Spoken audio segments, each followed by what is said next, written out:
যেদিন সকালবেলা ঘুম থেকে অনেকটা বেশি লেট করে ফেলি উঠতে, সেই দিনই না সারাদিনের কাজ গোছাতে একেবারে বিকাল হয়ে যায়। আর আজকে যা করেছি সেই সবকিছুই নিয়ে থাকছে আজকের ভিডিও। সো হ্যালো এভরিওয়ান, আসসালামু আলাইকুম। কেমন আছেন সবাই?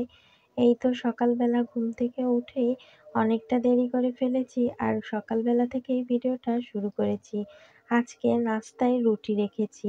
আর এই তো রুটিটা বানাতে অনেকটা সময় লাগে। এদিকে ঘুম থেকে উঠেও অনেকটা দেরি হয়ে গেছে। আজকে জানি না রান্না করতে কতটা দেরি হবে। এদিকে আবার রান্না করতে দেখি ছোট মাছ নিয়ে এসেছে।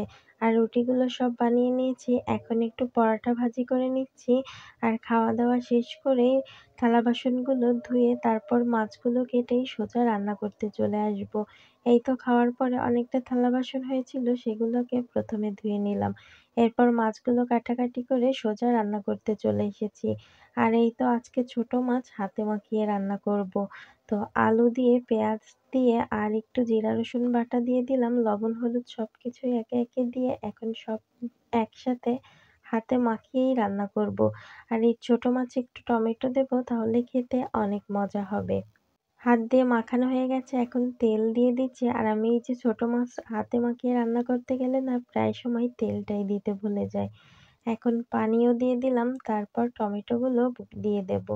দিয়ে ঢাকা দিয়ে রাখবো। এইদিকে আবার আজকে মেটে আলু রান্না করব, এজন্য ফোড়ন দেওয়ার জন্য রেডি করে নিচ্ছি। প্রথমে পেঁয়াজ ভাজি করে নিয়েছি, এরপর জিরা একটু ভাজি করে পেঁয়াজের সঙ্গে মিশিয়ে উঠিয়ে নেব। এরপর এটা বেটে ঝোলের পানিতে দিয়ে দেব। এদিকে আলুর তরকারিটাও বসিয়ে দিয়েছি। তেলের ওপর মশলাটা ভালো করে ভাজি করে নেব। এরপর কষানোর জন্য অল্প করে পানি দিয়ে দেব। আর যেহেতু পাতারি মাছ দিয়ে আলু দিয়ে রান্না করব, এজন্য ঝোলের পানিতেই মাছটা দিতে হবে। না হলে মাছ কিন্তু একেবারেই ভেঙে যাবে।